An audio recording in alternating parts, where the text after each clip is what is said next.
Okay, the day has come. You've gone through all of this negotiation after reaching out to all sorts of different kinds of investors, did all the research to get you there in the first place, and created a plan for your business. But now you've reached closure. You signed a deal for financing of some kind, whether it's bank financing, a private individual who was loaning you money, or you've got an equity investment from some angel investors, or you've got a grant from the U.S. government. God love you. You've reached closure. You signed on the dotted line, and so did they. We're done, aren't we? Well, no, you're not done. It means you now have some money to spend. So let's talk about what not done means.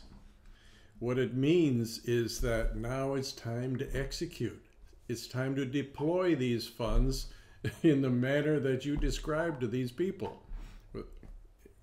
From whatever source that provided you this money, you do what you say you were going to do. You deploy the funds.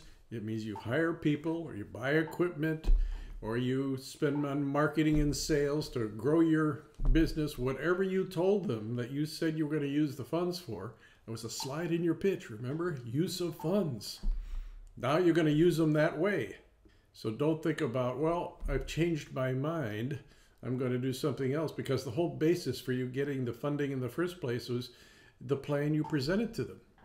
If you are going to change your mind anytime in the future, not now, in the future, you take the time to inform them that you're making a change to your plan. Change is okay as long as it's planned for and communicated, and you're being responsible with your use of their money. But it's time to execute. Get the wheels in motion. You probably have prepared for it in terms of hiring people and establishing relationships with other companies, and maybe there's a backlog of things you've got to pay for. Get on with it.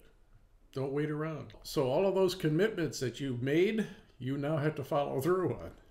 You're going to proceed to do that, and you're going to let them know that you've got it done as you get things done. So you're going to be communicating your status of these commitments to the people that provided you money. If a business associate loaned your money, you keep them up to date.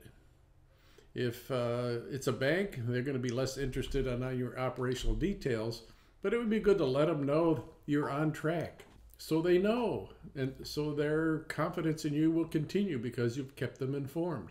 If it's equity investors, they're going to be there asking you questions, so you might as well tell them about the commitments that you've met. Tell them about changes you've made to your plan if that's necessary. So meet your commitments. Then, for some sources of funding, reporting is going to be an important aspect, particularly for grants. Grants come with it that burden, sorry I used that term, but that burden to report at some frequency how the project is going. You set an expectation with the granting authority, whether it's a private foundation or it's a government-based grant, that you owe them status of how you're using their money and that you are really achieving the goals you set out to achieve. They want to know. They probably want a final report from you that explained all the great results you got and proved something that had yet been proven. That's what these grants are sometimes for. So take care of the reporting. The reporting to friends and family is an email with some attached documents on status to your business associate that you borrowed money from. Your equity investors are the quarterly reports that you probably have to give them. So reporting is going to be a way of your life because you've taken money from others. They want to know how you're doing. Quite simple as that.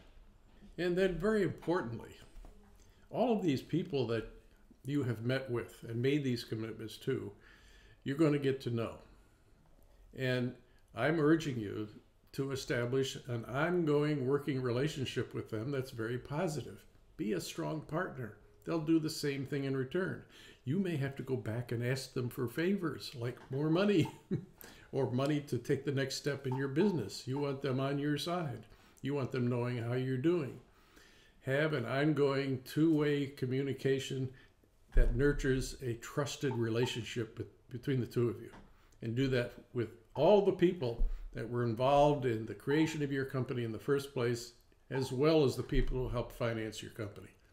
Do that frequently such that whenever asked, they're there for you. That's what business is made of, people trusting each other. So that's all about closure, but there's a lot to it.